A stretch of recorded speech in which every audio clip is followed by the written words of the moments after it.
డబ్బు ఎక్కడ ఉందో తెలుసు.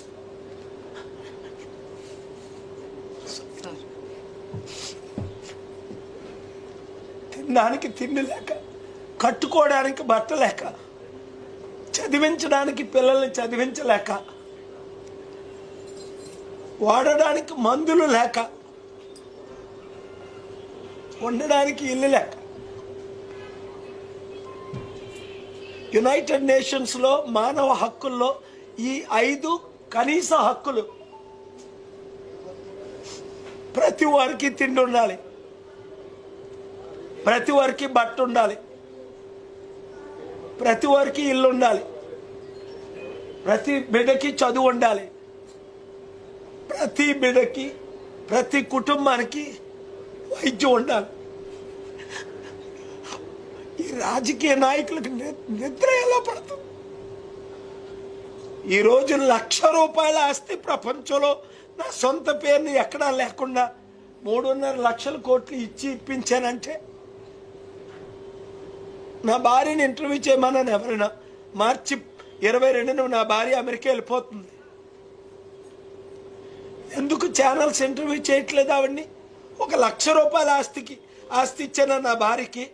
33 సంవత్సరాల్లో నా కొడుక్కి కానీ, నా కూతుర్లకు కానీ, నా మనవలకు కానీ ఇన్ని వేల కోట్లు, లక్షల కోట్లు దేవుడు నాకు ఇచ్చాడు. ఈరోజు నేను చనిపోతే నా భార్య పిల్లలకి దిక్కే లేదు. ప్రపంచంలో ఉన్న చారిటీలన్నీ సొసైటీ పేరును పెట్టేశారు. ₹1,00,000 ఆస్తి నా భార్యకి, నా పిల్లలకి, నా మనవలకి, నా తల్లిదండ్రులకి నేను ఇవ్వలే. నా అన్నయ్య పిల్లలు 100 కోట్లు సంపాదించుకున్నారు, కనీసం 100 కోట్లు నేను సంపాదించిన దాంట్లోనే మిగిలించుకొని. నా అక్క, నా బావగారు సంపాదించుకున్నారు. కానీ నా హృదయ వేదన నా ప్రజలకు తెలియాలి.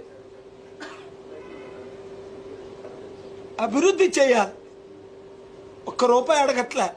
నోరిప్పి పార్టీకి ఫండ్ అడిగితే 1,00,000 2 లక్షలు ఇచ్చారు.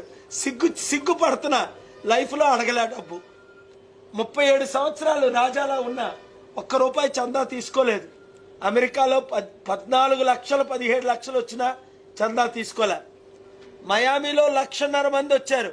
సిన్సినాటిలో మన యనమల రామకృష్ణుడి గారు, ఇప్పుడున్న ఫైనాన్స్ మినిస్టర్, ఆశ్చర్యపోయారు 97లో. ఏంటి పాలుగారికి, ఏంటి ఈ జనం? స్టేడియంలో 1,00,000 మంది ₹65 కట్టుకు వచ్చారు లోపలికి. ఒక్కరి దగ్గర ₹1 చందా తీసుకోలేదు.